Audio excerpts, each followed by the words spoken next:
Bari is the capital of Puglia in southeast Italy. It has a large port.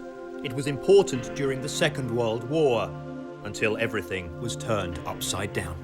I think the most vivid thing about that night was this man who was roasting alive. More than 1,000 people died. What we all hoped would never happen again, happened again. The horror was back.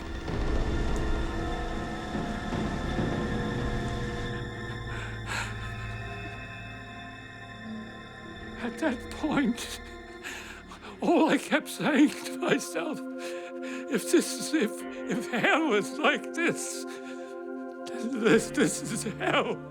It was unbelievable. An invisible horror. A horror that had to be kept secret. At any cost. An old unreleased recording reveals glimpses of a secret. The point with authorities was it was so secret that they would not divulge it information. Casualties were occurring. People were dying in a very mysterious manner. And the British thought it was some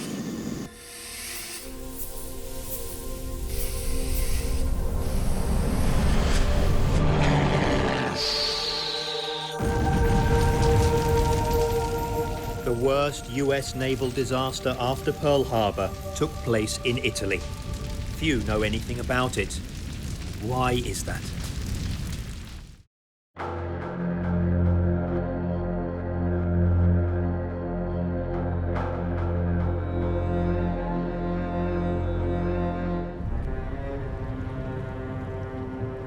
Unreleased colour footage of the port of Bari in 1943, found in the USA.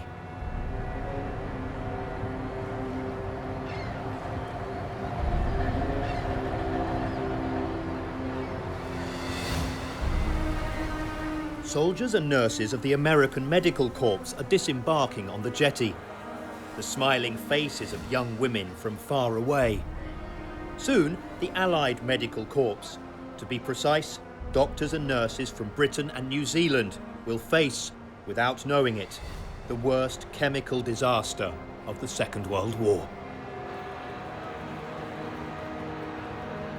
Canadian nurse Gladys Reese-Aikins wrote, "Soon, we began to understand that our patients had been contaminated by something that went beyond imagination."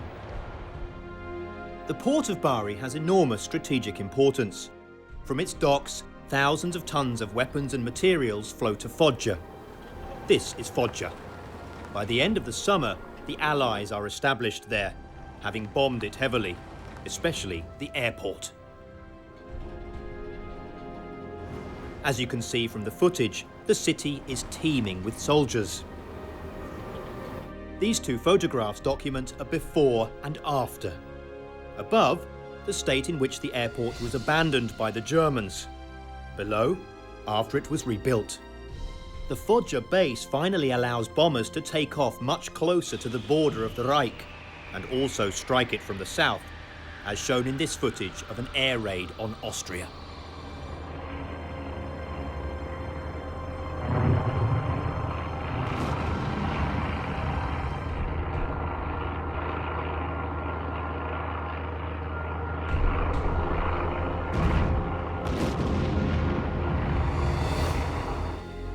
The port of Bari is also vital for supplying the Italian front, where troops are about to reach the German Gustav line of fortifications running from Ortona to Cassino at the narrowest point of the peninsula. Aerial photographs of Bari. For British and American soldiers, the city seems about to become a peaceful hub behind the lines. However, we must remember that the port remains a vital military objective. Albert Kesselring, commander of the German forces in Italy, was one of the founders of the Air Force, the Luftwaffe. They have few available planes compared to the enemy, although beyond the Alps, they are asked to do their best.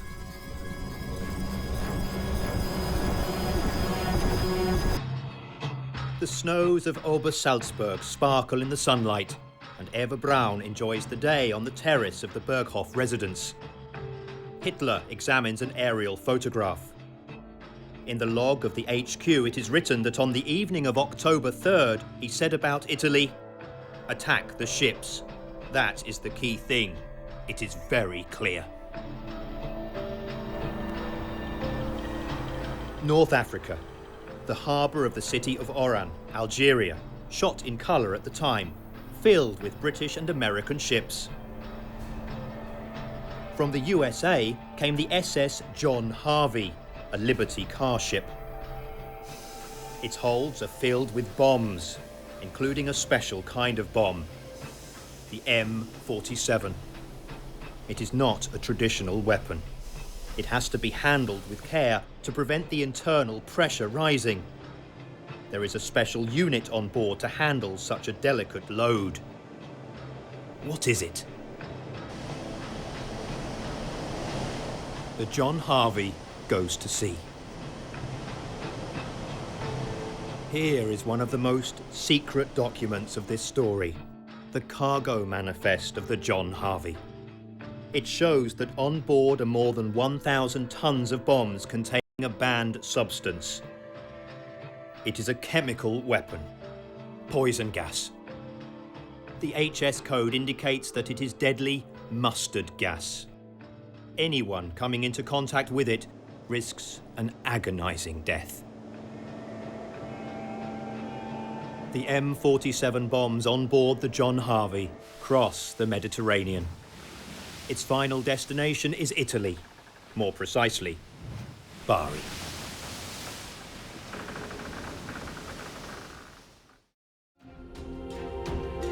The Bay of Naples in 1943. An impressive fleet of hundreds of Anglo-American vessels, mostly cargo ships. Between October and November, German bombers strike the port and city 7 times, although anti-aircraft fire, guided by spotlights, is intense, as documented in this outstanding photograph taken on the night of the 25th of November. In Bari, equipment and materials continue to be unloaded even at night, under spotlights, as recalled by Camillo De Luca, a young Italian employed, thanks to his excellent English, as a dock inspector. Ma loro lavoravano così, di notte e di giorno, tutto illuminato. Mentre ricordo che quando il porto era sotto il comando italiano, durante la guerra, lavoravano solo di giorno, di notte non lavoravano. Meanwhile, the John Harvey is in sight of the east coast of Puglia. Shipping in the Bari area was continuously monitored by the Germans, as shown by a report dated November 30th, found in their archives. A reconnaissance plane notes the presence of more than 30 ships in the port.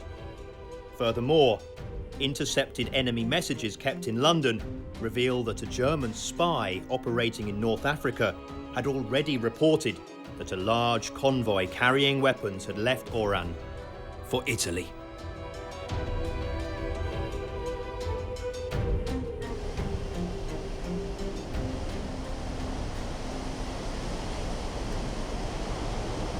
The John Harvey and its cargo of deadly mustard gas sails safely from North Africa to Sicily and then on to Puglia.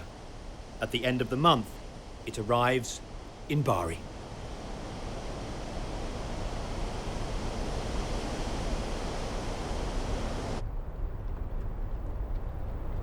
The Liberty ship enters the harbour and the captain asks for a berth. A document reveals something hitherto unknown. On the 26th or 29th, the commander of the port, the superintendent and the head of transport discuss the John Harvey's cargo. So at least 3 important officials are definitely aware that its holds contain potentially highly dangerous chemical weapons. Amazingly, they decide that this secret cargo has low priority and that the ship can be moored wherever there is space. This map shows its location along the breakwater among a group of ships.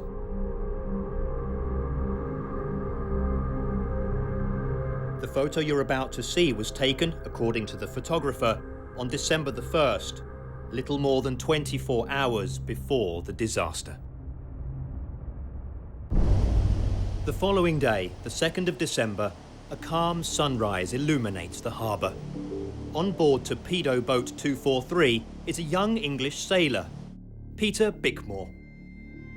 To me, it was an ordinary day. It was a beautiful day. It was a typical autumn type day in Italy. The sun was shining and we were somewhat relaxing, hopefully. There's a lot of activity going on with shipping in and out of the harbour. The place was full of ships at that time.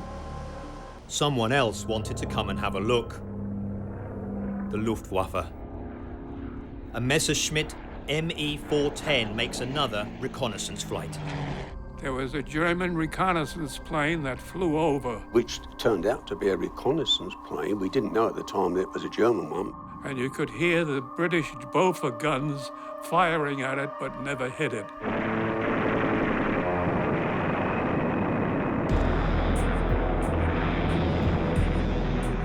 The Messerschmitt continues to avoid the flak, and at one point the pilot thinks he has seen enough. Lieutenant Werner Hahn manages to return to base, and the result of his reconnaissance is contained in this document. There are about 40 ships in the port of Bari. It is an opportunity not to be missed. The Italian cruiser Barletta is about to become part of the drama. On board is sailor Giovanni Panzeri. Noi eravamo a Brindisi, ci arriva un fotogramma di recarsi a Bari. Siamo arrivati, prima di entrare in porto il comandante telefona e chiede un posto in banchina. Lei rispondono subito, assolutamente completa, non si può. The Barletta drops anchor in front of a Liberty ship, the John Harvey. A street in Bari during the Anglo-American occupation. Soon, it will be hell. The Allied military hospitals were set up in the Bari Hospital. In the afternoon, the young dental technician Bob Wills from the Medical Corps receives a delivery.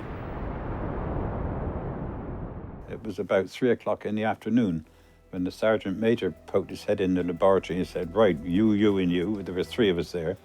We had to go in an ambulance and get to Park North Sidings to unload an ambulance train that had come down from the wharfront, which we did, not knowing where Park North Sidings were. But we knew it wasn't actually in the docks, it was to the west of the docks. At that point, Camillo De Luca was already on duty and working nearby. Mi trovavo nel porto, al molo che sta proprio vicino al cancello d'ingresso, per controllare lo scarico, il carico di una nave Liberty che era carica di bombe per aerei. Meanwhile, 105 German bombers prepare to take off, while Bob continues to pull out the wounded from the hospital train. I can remember we came to the last ambulance load, the last 5, and I went into the last coach. My 2 colleagues had strolled along the platform a bit to have a cigarette, and I went into the last compartment and I offered my cigarettes round to the wounded. They were all on stretchers strapped up, a couple of sergeants, and I handed them round, which some of them took a fag and lit it up. And I went to offer this guy one and he struck it out of my hand. And I thought, well, that wasn't a very nice thing. He happened to be a German prisoner, which obviously didn't like us very much, you know. So one of these sergeants said, tip the bastard out, you know. Juncker's 88 bombers taking off. Destination, Bari. The crew went ashore. I think there was a film at one of the cinemas there. I was actually the radar operator at the time, although as far as radar was concerned, it was not very successful on this boat. The Anglo-American radar system was a joke, partly because the Germans had this map. It is an exceptional document. It summarizes the range of the enemy radar. None of them picked up enemy planes, heading for Bari.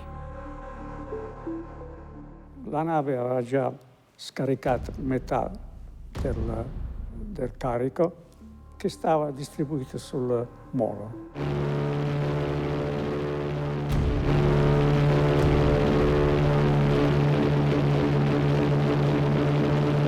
The harbour was lit up. All the harbour lights were on. The dockyard people were working, unloading the ships that are on the quay. Been with my pal Alf Jones to have a look round the city. We're on afternoon leave. I, for some silly reason, stayed behind. I was gazing up at the beautiful Italian sky, full of lovely stars, and a glorious sight to see. And Just a few miles to the target. A shower of silver fragments fills the sky. It is chaff. Thin strips of foil that reflect electromagnetic waves, confusing radar. Bari is down there, the start of a quiet night behind the front. In the harbour is a ship loaded with chemical weapons. No precautions were taken to protect soldiers and civilians.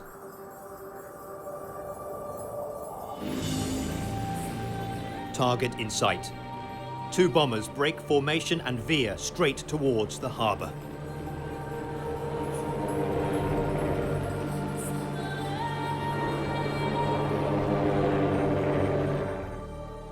And we were walking back along the mole, the breakwater, at about 7 o'clock-ish time, when the first flares dropped. The two bombers launch flares to mark the target. All'improvviso vedemmo nel cielo un tracciante illuminante. And the Germans lit up the sky with flares and lit it up like broad daylight. the moment I thought they were shooting stars come very close. And we knew the flares meant there was an attack.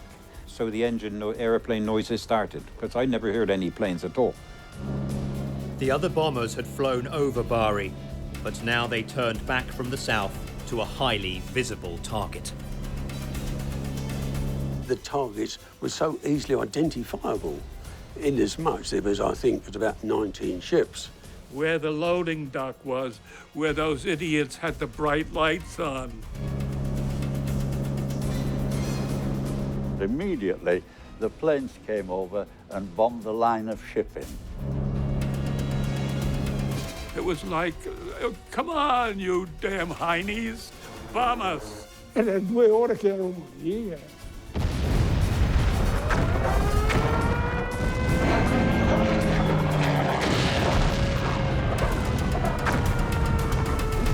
Most tremendous noises I'd ever heard in my life, the bangs and thumps, and there was a Bofors gun that was firing that seemed to be coming very low trajectory. The anti-aircraft guns fire blindly.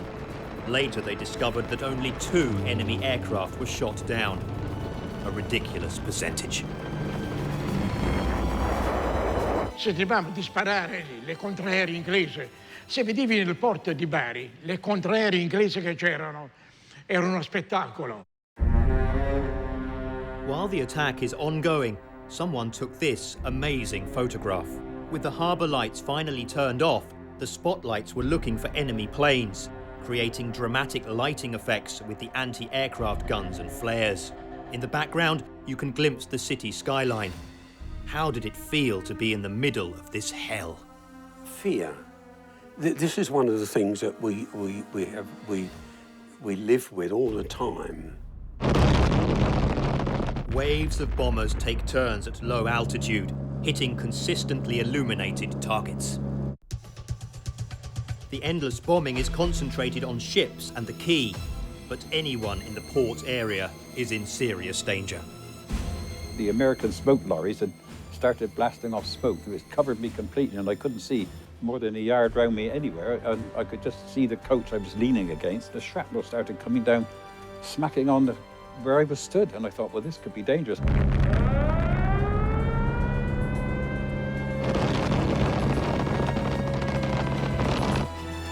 In the heart of this Dante-esque scene, On board the John Bascom, sailor Warren Brandenstein runs to his combat station. The ships were blowing up, the bombs were going.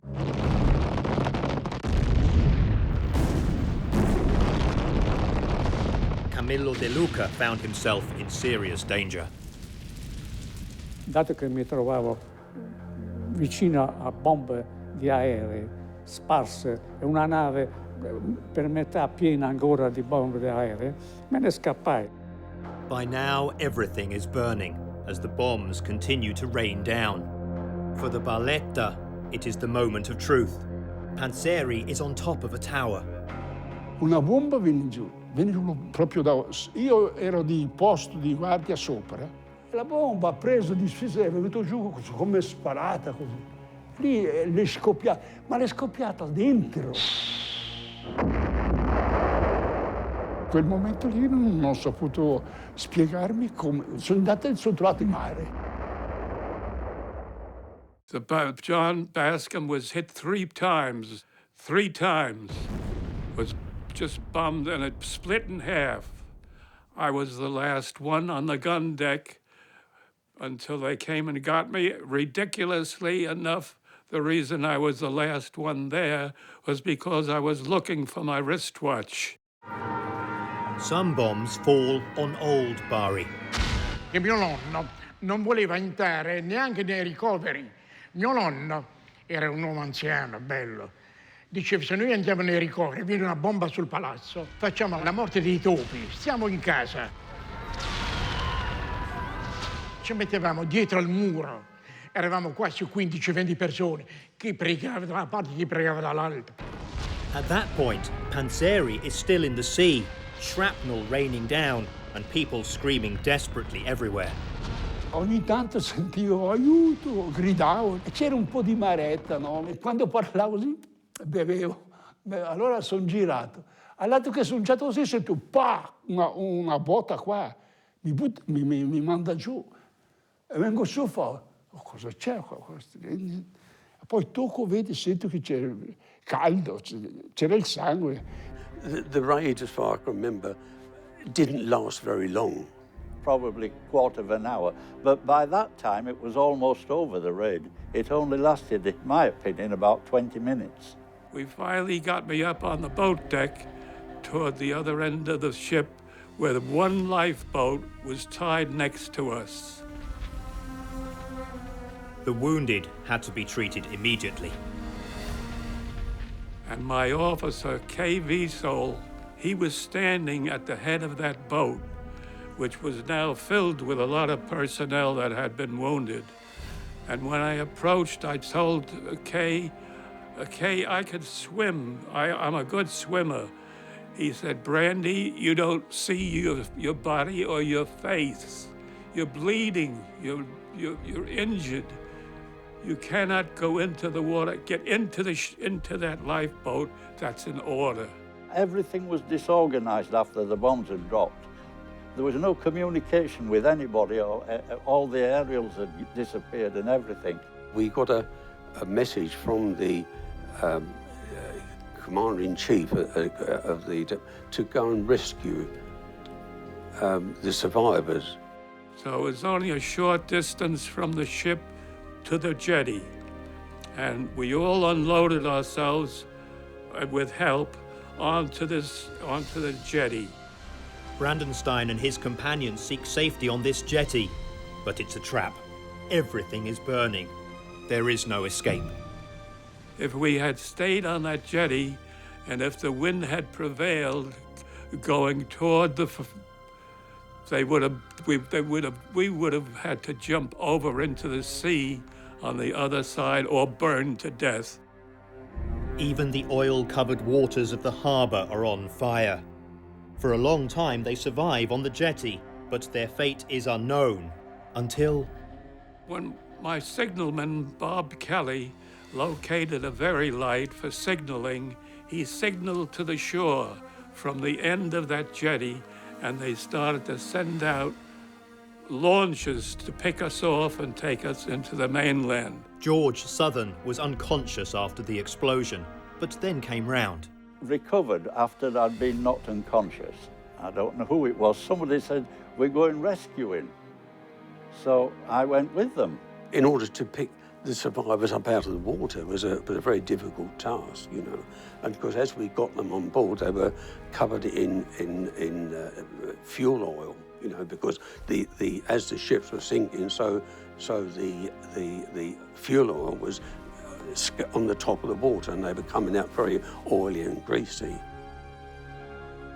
George and Peter, on two separate vessels, head out onto the burning water. They are about to enter the horror. We went off into the dark, a huge black cloud, couldn't see where we were going, and started. There was actually sinking. It was well down by the stern, and the skipper of the ship was over the side saying he won't leave the ship until one of his men had been rescued, and he couldn't move. The whole line of shipping seemed to be on fire. And in between, still on the mole, still in between two ships, we saw a single person, and he was waving his arms and shouting and jumping up and down. He must have been roasting alive. And we attempted to make for him with this boat, and the propeller fouled. I was then told to go and help the first lieutenant to release this man, and I went up the ladder and helped the first lieutenant release this chap, and if I remember, we got him back on board. We couldn't go any further, and we shouted and screamed at this chap to swim for it, but I don't know whether he could swim, whether he did swim, but when the black cloud obscured him, when it cleared, we couldn't see him. I don't know what had happened to him. One vivid memory I've got, and it really haunts me at times, where whilst we were doing patrol in the harbour, picking up survivors, there were between the petrol tanker that blew up, the harbour was on fire. There was about 5 on a float shouting help, help, and sadly were not able to do it because they were surrounded by fire water. Awful. I can remember sitting in the stern of one of those launches. Somebody had put a blanket around me, and as we chugged along, looking, at that point, all I kept saying to myself, if hell is like this, this is hell. It was unbelievable.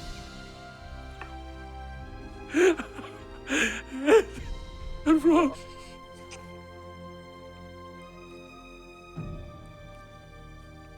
I think the most vivid thing about that night was this man who was roasting alive on the breakwater.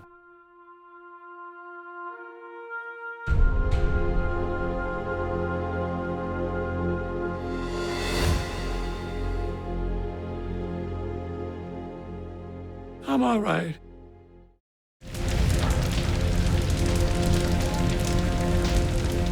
The drama has not reached its peak. The heat emitted by the fires threatens to cause a devastating chain reaction. As Peter is rescuing survivors from the waters of the harbour, he realises that time is running out. A nearby ship is about to blow up. I remember quite clearly saying to that first lieutenant, "Better hurry, sir, this ship's going to blow up," because you could hear the steam, you know, because you were sinking. And then we pursued to rescue as many as we could from out of the water. The ships begin to explode. Domino effect, you know, one ship, you know, blew the other one up, you know, because they're so close. The worst possible thing was about to happen. The explosions were approaching the glowing hold of the John Harvey, full of mustard gas. While on dry land, Bob thinks he is now out of danger. Eventually found myself in a long driveway, which must have been about 60, 70 yards in which there were 2 stone pillars. Why did those who knew about the John Harvey's cargo not sound the alarm? Do they still need to keep the secret? What will happen if it explodes? What will become of the men in the port? I was on the forecastle, on the front of the ship, on the forecastle, looking towards these ships. It was then that I suddenly, the loudest noise I've ever heard in my life. The John Harvey explodes. The worst chemical explosion of the Second World War has just struck Bari, but almost no one knows. Fummo tutti sbattuti a terra. I didn't see the explosion. It hit me before I had time to see it. The light is incredibly intense. Ha illuminato tutto il porto.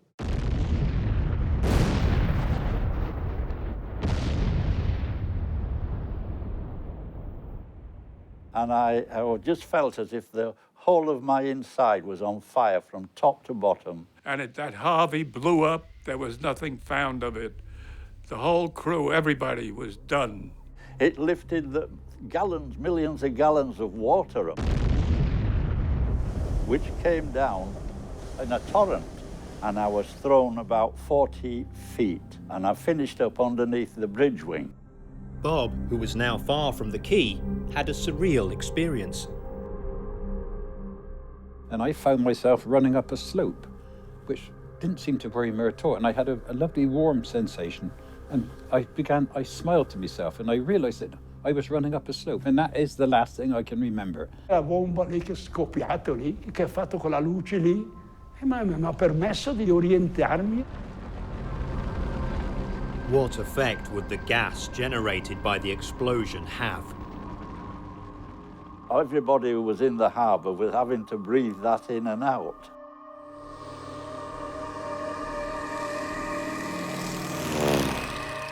This film, made by the Americans before the war, shows the countermeasures to be taken immediately after an attack with mustard gas. Minimize the absorption of the poison, wipe the parts of the body that have come into contact with the gas, then remove contaminated clothing. And above all, put on gas masks as soon as you smell garlic. I never heard anybody mention garlic. Never. Not in Bari. And there was no reason for anybody to wear a gas mask when nobody knew there was mustard gas. Part of the fumes were burned by the fires, but what happened when the rest of them enveloped old Bari? Eisenhower wrote in his diary that the wind changed direction and saved the city, but no one was able to confirm or rule out contamination. Certainly mustard gas poured into the harbour, mixing with the oil. Panzeri didn't realise that the current pushing him out to sea was saving his life. Io ero fuori al largo. C'era la mura quando sono stata, non c'era la banchina del porto. Allora sono andato lì, sono arrivato e mi sono attaccato alla mura, aiuto, aiuto. E viene lì, 1 o 2, non so. E come faccio? Ma era giù un paio di metri. Ha lasciato giù una corda, ha lanciato giù la corda, non so se sono legato, ma mi hanno tirato su. After, I think it's about 3 o'clock in the morning, it was decided that there was very little more we could do. There were fires going on all around the place. The fires engulfed the ships into the morning and beyond. Bob, stunned by the enormous explosion of the John Harvey, lost his memory for several hours. I don't know what the time it was. The air raid hadn't been on long at that time. But I can't remember another thing till hours later, and it was just getting daylight, and I found myself on a road. It is the morning of the 3rd of December, 1943.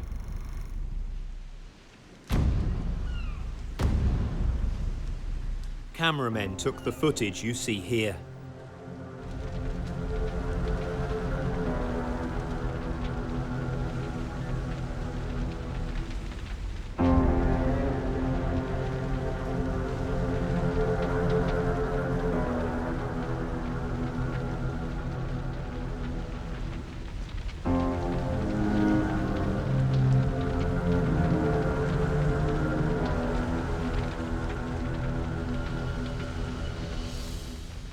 enormous piece of a hull that had been hurled onto the dock.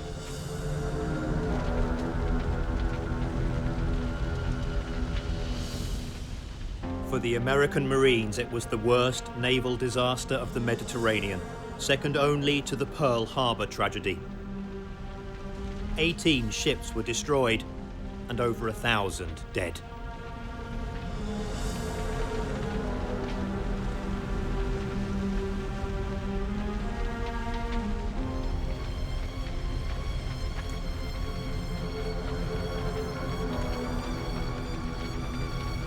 Images remain imprinted forever in the memory. Se vedevi il porto pieno di fumo, navi che bruciavano, io mi ricordo ancora, verdi gli occhi, ce li ho. Navi affondate, navi che bruciavano ancora. According to some historians, the success of the bombing considerably slowed down the British and American advance through Italy. The port was put back into operation, but did not return to full working order until the end of the war. Yet the real details of the episode were kept secret.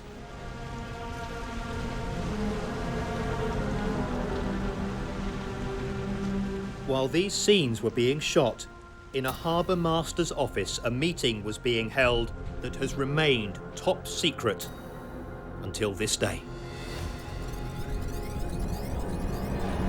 This is the first time this document has been seen. It is irrefutable proof. Given that the situation in the port is under control, the British and American officers in charge of the port decide that the secret must not be revealed and no general alarm will be given regarding mustard gas. Why is all the documentation regarding Bari kept secret?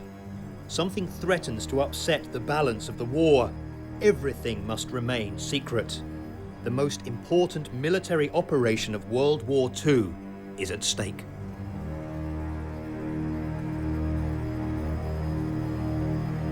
What will happen to the soldiers and civilians caught up in the bombing? Some are in mortal danger, but no one yet has warned them. Soldiers smile and share cigarettes with port workers. We have no way of knowing if their clothes, hung out to dry, were contaminated by mustard gas. Some marine units that could still function left Bari for Taranto, but when they reached the harbour, inexplicable things were happening.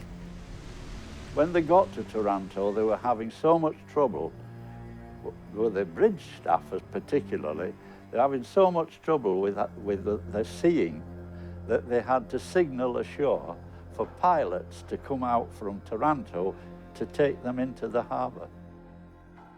The crew's visual problems were a sinister foretaste of what was to come.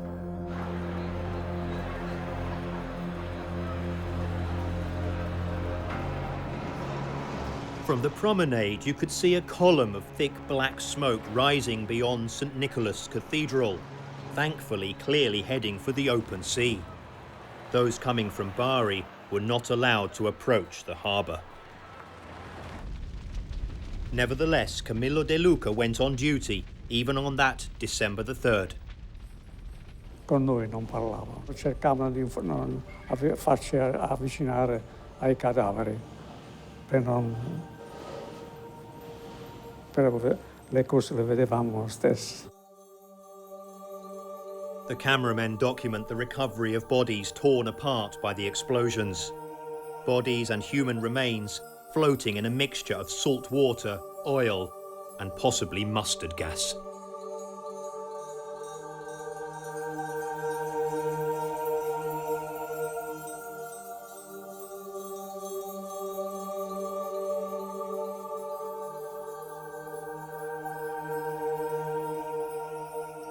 Li prendevano con le reti, i giapponesi venivano chiamati, erano delle reti d'acciaio, di ferro, che si mettevano nell'acqua, prendevano cadaveri, più legno, tutta quella roba. They were wearing thick rubber aprons. Some had protective goggles.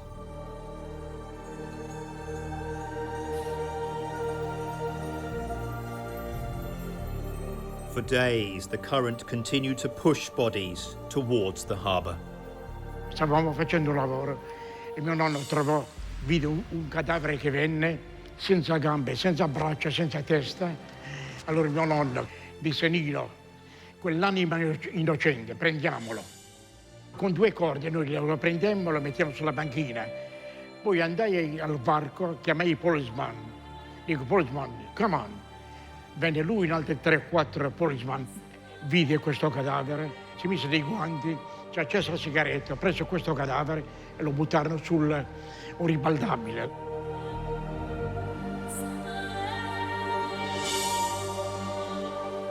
De Luca, observing from a distance, notices that the bodies have strange injuries. Vidi anche molti cadaveri che galleggiavano, gonfi e ustionati. E io pensai, e noi tutti pensammo, che fossero queste ustioni dovute agli incendi.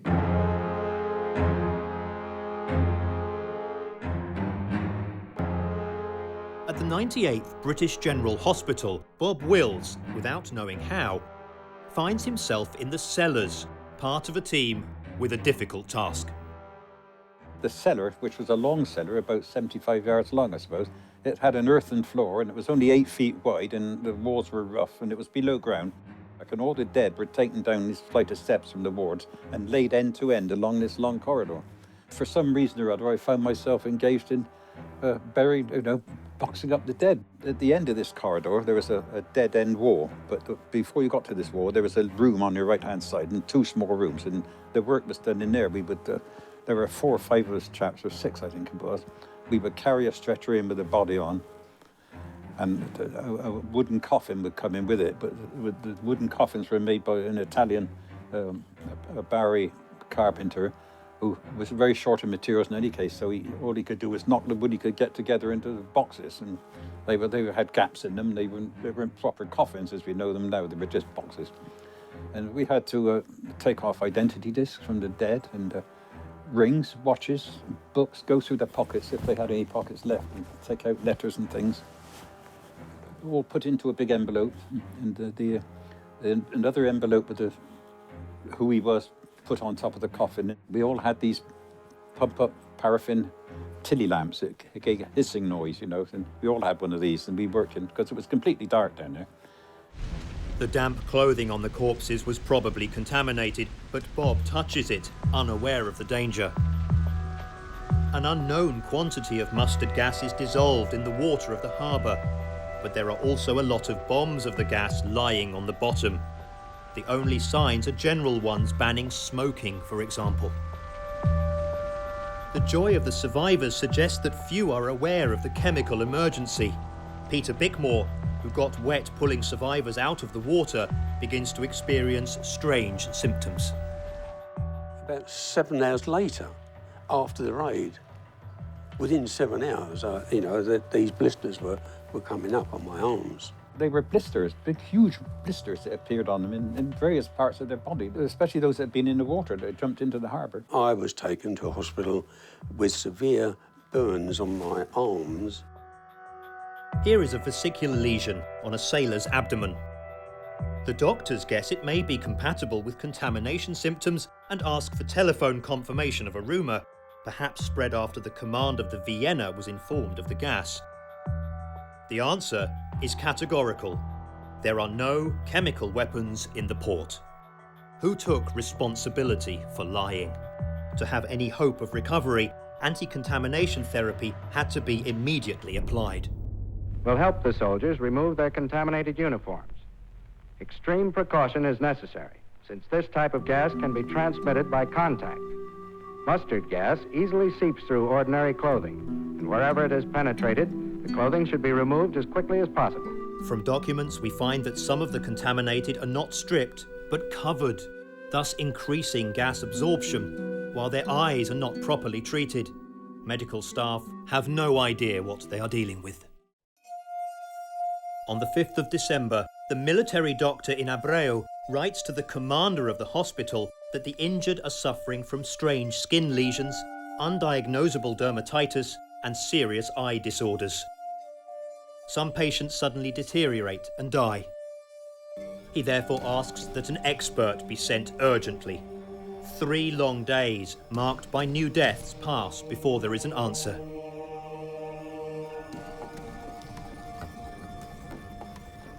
That's when the rumors start to spread. Was this some kind of poison gas? It was rumours that nothing was ever quantified. It was always rumours that there was something more. The thought was there, mustard gas, and that's what the hell it was.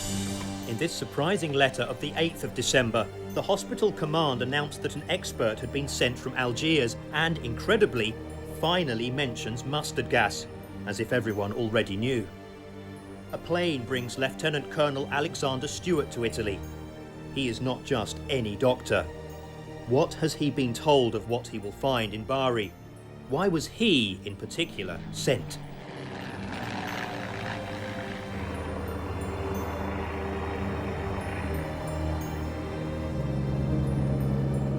Alexander is at work in the hospital by 5 o'clock on the afternoon of the 7th of December. It has been 5 days since the bombing. Reading the reports he wrote is to take a journey into the nightmare of the effects of chemical contamination. Alexander's professional CV included an important experience. Edgewood Arsenal is another center of munitions activity. Located near Baltimore, Maryland, it was established during World War I. This is the headquarters of a whole complex of activities: research, development, manufacture, and supply. The Arsenal's mission takes in just about anything chemical. Even today, the Edgewood Arsenal is the center of the US Army's chemical and biological weapons. This shocking footage from the 1970s, long kept secret, documents experiments with groups of soldier volunteers who for decades were subjected to tests on the effects of aggressive chemical poisons and nerve gases.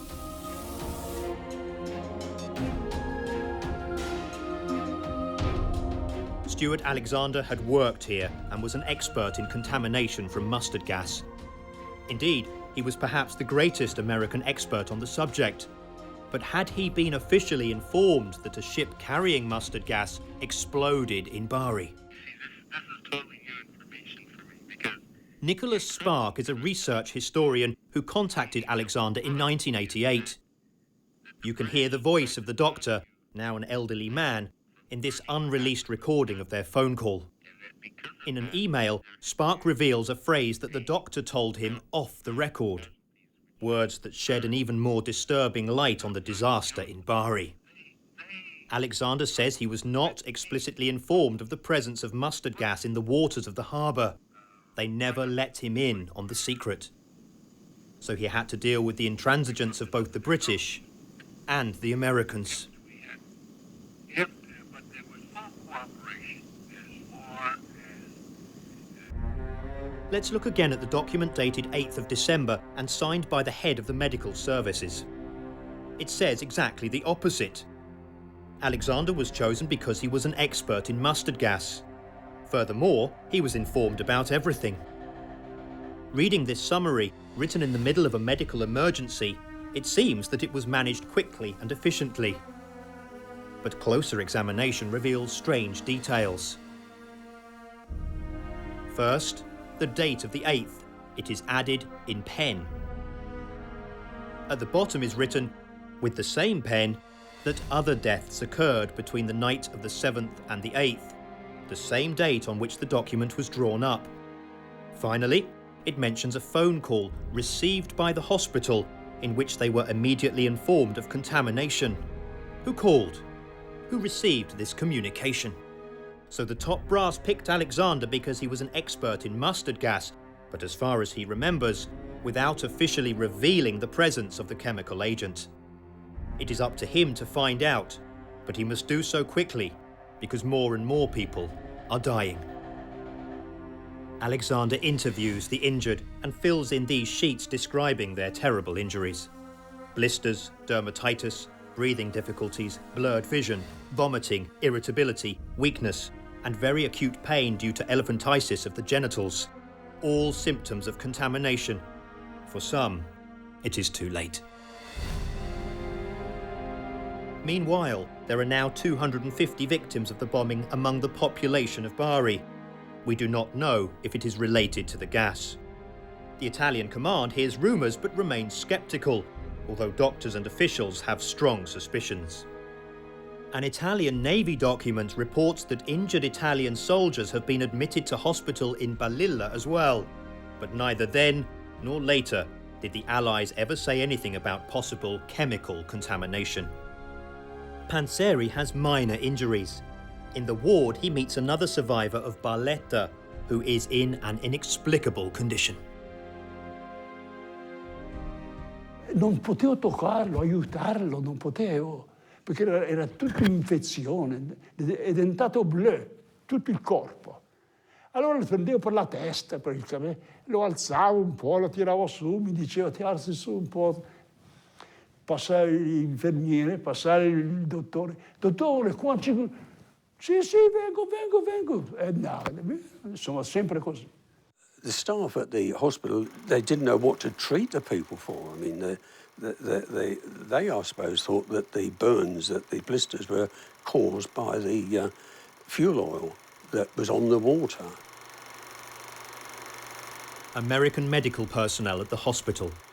So far, the emergency has been dealt with without official guidance on how to treat the symptoms tormenting patients. But by the 11th, Alexander has officially solved the mystery in just 4 days. Mustard gas poisoning.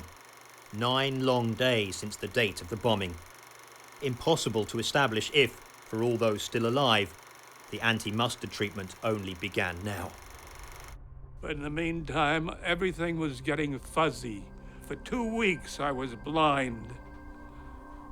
Non c'aveva nessuna ferita. Quello lì di Lodi era lì nudo, sotto a lenzuola. Niente, non c'aveva nessun graffio. E la pelle era tutta marron diventato. Non c'era strisce di ferite, di niente. Ecco dove è il punto. And there was a young chap in the bed. He was a merchant navy cadet, naval cadet in merchant navy, and I could tell that because he had his cap by the side of his bed. And he looked ever so young and perfectly fit and well. He was sat up in bed and large as life, looking round and smiling, and all he could say was, "Did you hear the bloody bang?" And that's all he kept saying. "Could you hear the bang? Could you hear the bloody bang?" And as he was saying that, he suddenly dropped back dead on the pillow. In the diary of the Minister of Propaganda Goebbels, the Bari triumph is reported with satisfaction, but no mention of mustard gas. Yet in this telegram, Eisenhower gives instructions in the event that the enemy tries to exploit the case. In what way? Meanwhile, the press begins to hint at the true extent of the disaster at Bari. Secretary of State for War Henry Stimson, pictured here a few months later in Rome, made a cryptic statement. The enemy should not be given any information about Bari that could damage the coalition. What exactly? US President Roosevelt has already declared that if the Germans use chemical weapons, the retaliation will be merciless.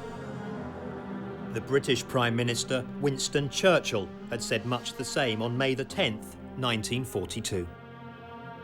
There is, however, one serious matter which I must mention to you.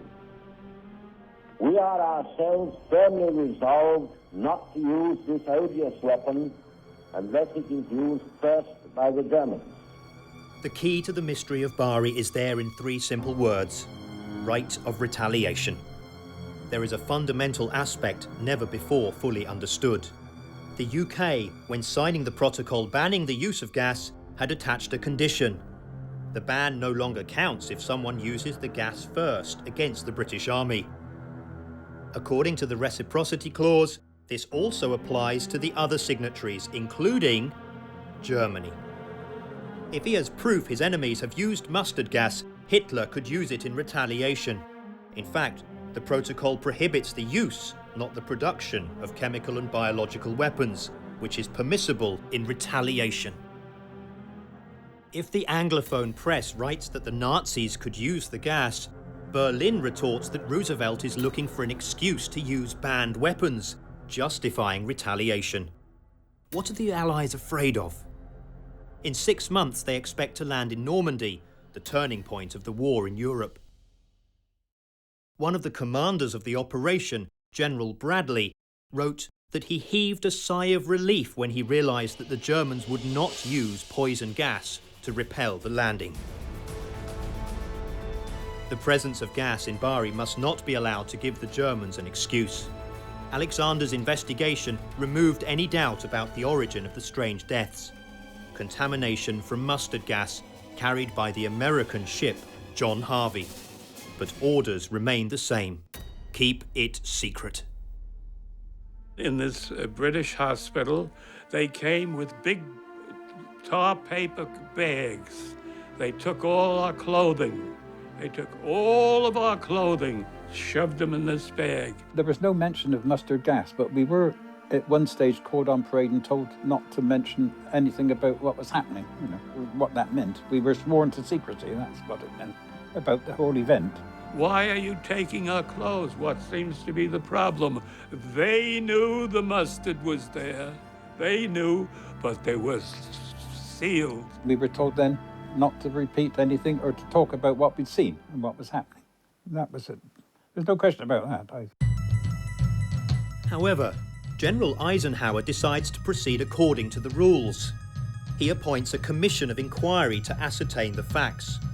The results, which remain top secret for a long time, confirmed that the desire to maintain secrecy prevailed over the need to safeguard the health of those involved.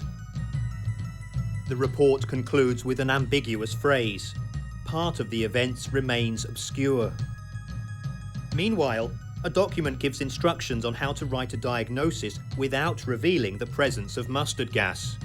The lesions should be classified without exception as caused by enemy action. In the Italian hospital wards, fate takes its course. La mattina andavo sempre là a vedere. Un giorno che là il lettino tutto a posto. Dov'è che è andata? E fa, ma guarda, faccio, è morto, tutte e due, che sono morte. Di notte. E lì è finita. At the end of the war, an Australian newspaper prints a rumour about British soldiers killed by mustard gas in Bari. It is the only glimpse of the truth leaked to the public. Then, for decades, nothing more.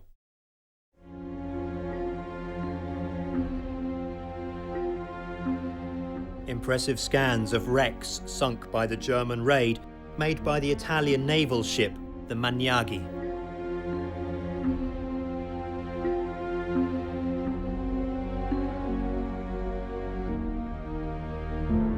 The cannon in the bow of the wreck of the Liberty ship Tilden, salvaged by a Carabinieri diver in Bari. On the bridge, still recognisable, an ambulance. Those who came face to face with the horror long ago cannot forget. But I wonder how many people now who lost their sons in that time realise what they actually died of.